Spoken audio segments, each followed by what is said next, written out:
মধ্যে একটু রাখবে না কি?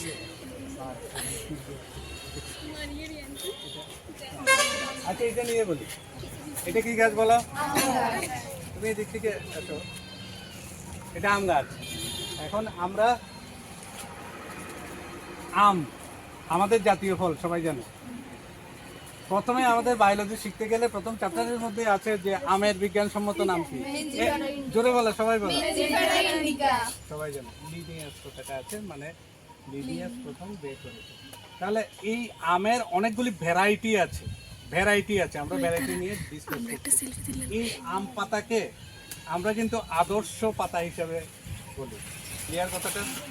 এর উপরিতল আর এই হচ্ছে নিম্নতল, ঠিক আছে? এখন কোন দিকটার মধ্যে সানলাইট বেশি ফেভার করবে? উপরের দিকটাতে সানলাইট। তাহলে বলো তো পত্ররন্ধ্রগুলি কোন দিকে অবস্থান করবে?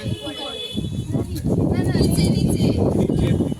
এই জিনিসটা খেয়াল রাখতে হবে। এইটাই আছে, এটাকে যখন আমরা প্রস্থচ্ছেদ করব এতক্ষণ লাগবে না অফ করতে।